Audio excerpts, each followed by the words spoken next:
The Chitrik Academy is dedicated in loving memory of Rabbi Tzvi Hirsh Chitrik. Welcome to today's lesson. Today we are going to learn from Hahu Gavra, that's by the two dots, until Rav Yehuda. The line starts the Yisrael. It's actually the third the Yisrael. There's three lines one after another that begin with the word Yisrael. It's the third one. In our previous page, we had learned many questions that we had asked on Reb Shimon Elazar. And one of the questions were, in a case of Reiv Knanim, if the majority of people are non-Jewish people, and a Jewish person finds an item on the floor, so Reb Shimon ben Elazar would say that the finder may keep the item that he has found in the city of Reiv Knanim. So the Gemara had asked, is the halacha like Reb Shimon ben Elazar or not? And this is what we're going to discuss today in our lesson. Let us begin in the Gemara.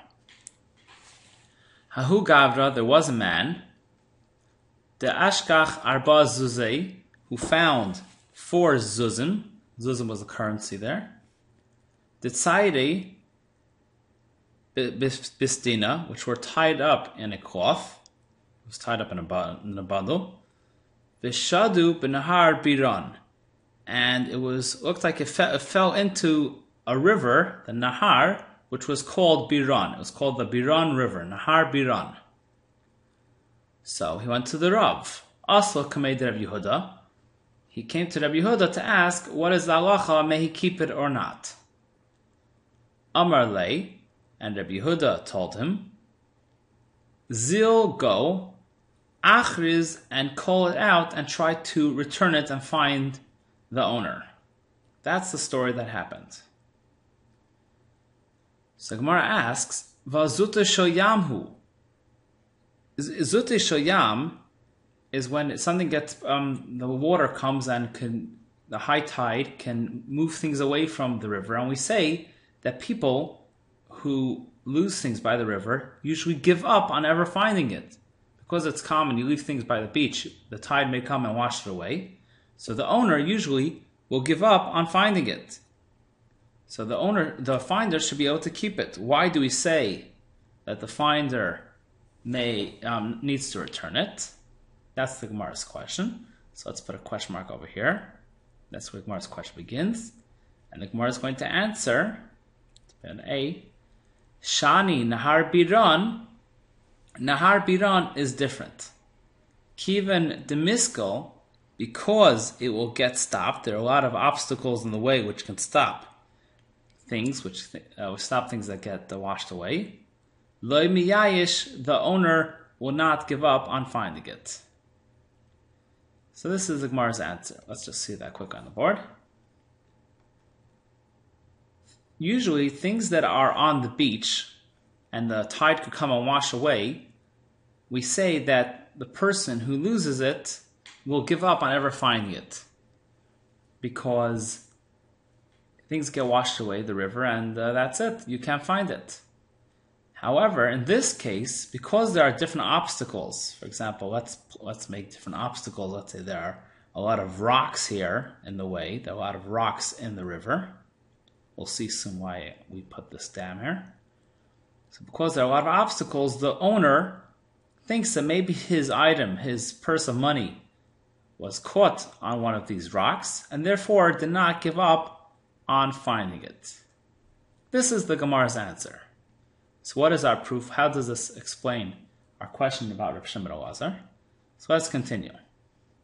So now the Gemara says, Varuba Knanim Ninhu. Majority of people in the vicinity, in the area of Nahar Biran, are non-Jewish people. And nevertheless, what does Rabbi Yehuda say? Rabbi Yehuda says that it must be called out. It must be returned. So Shma Mina ein halacha Reb Shimon ben Elazar. That afilu b'reiv knanim.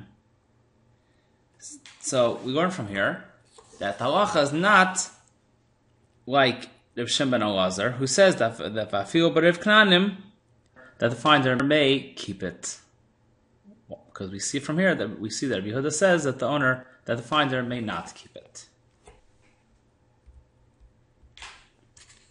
So going back to our chart, the Gemara's question was, is the halacha like Rav Shimon Elazar by Rav Knanim, the finder may keep it? So the answer is no.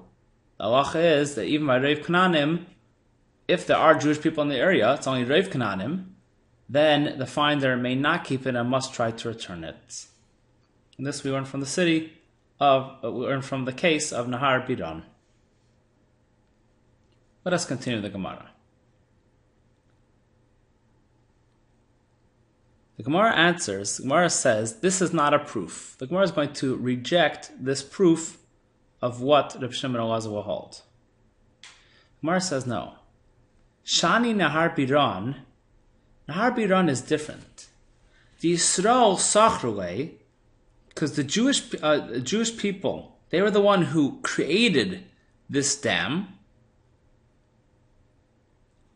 and therefore, Av Yisrael Karule, and the Yidden are the people who clean out this dam. And Kivan, the Yisrael Sachrule, Emer Yisrael Nafal, because the Yidden are the ones who dug this dam, they created this dam, we could say that it's very probable that the sack of money was from a Jewish person. Let's read that inside. Kivan the Yisrael Sachrule, because a Jewish person created the dam, Emer Yisrael Nafal, we would say maybe that it fell from a Jewish person. Nafal means fell. The Kivan the Yisrael Karole, and because a Jewish person is the one who cleans the dam, Lemiyayish, we say the person who lost his purse will not give up on finding it because he says that probably a Jewish person cleans it up and they will find it, and therefore the owner is not miyayish. So let's see what does this mean? Because the Gemara is saying that because Jewish people were the one who created this dam, they were the builders of the dam, they actually created the actual dam, as well as there are Jewish people who clean the dam. Let's get a little yarmulke, the Jewish people. They're the ones who clean up afterwards. So we would say in this case specific, it's very probable that the money was lost by this Jewish person. This is the person who lost his money. And he never gave up on finding it because he assumes that the people who clean it, who's also a Jewish person, will find it and try to return it. That's why in this case Rabbi Yehuda will say that the finder must return it. However, in a regular case of Rav Knanim, maybe Rabbi Yehuda will agree with Rav Shimon Elazar that the finder may keep it. So we see from here, we do not know for certain whether the halacha is like Rav Shimon Elazar by Rav Knanim or not. And this is the end of this lesson.